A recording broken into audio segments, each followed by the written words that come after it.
रुके रुके से कदम रुक के बार बार चले।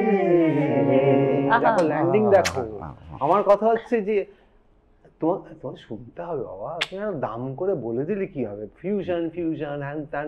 আরে ফিউশন কনফিউশন আমার কাছে এখনো কনফিউশন। কনফিউশন মানে কি, I am very happy to be confused. আমি তো বলছি ফিউশন মিউজিক এখন আমার কাছে আর কনফিউশনের জায়গা, but I am happy to be confused. কখনো কখনো হয় না এমন জার্নিতে তুমি আছো, you love to be confused, রাস্তা হারিয়ে গেছে কিন্তু এমন এমন জিনিস দেখছো, ভাগ্যিস রাস্তাটা হারিয়ে গেছিল। মানে এটা তো রবীন্দ্রনাথ মানে সাংঘাতিক প্রতিটা গানে এটা বলেছেন যে পথ ভোলো তবেই তুমি নতুন পথের সন্ধান পাবে। অ্যাবসলিউটলি। তার এই যে প্রথমেই না বলে দেওয়া, মানে সাবধানী পথিক হয়ে চলো না, না না অ্যাবসলিউটলি না, তাহলে তুমি কিছু তো পাবে না, তোমাকে তো একটুখানি আসলে বোহেমিয়ান হতেই হবে। মানে বোহেমিয়ান। এবং আসলে মুশকিলটা হয়ে গেছে জানো তো, সেটা হচ্ছে যে মানে আমরা যেদিকে রবীন্দ্রনাথের মানে আমরা খুব বিপজ্জনক একটা স্পেসে ঘোরাফেরা করছি আসলে, বুঝতে পারছি? খুব আনন্দের জায়গা। আর বিপদ অন্তত মানে এর কোনো শেষ নেই। আর বিপদ ভেবো না, একটু বলো, কারণ তোমাদের কথাগুলো খুব ইম্পর্টেন্ট।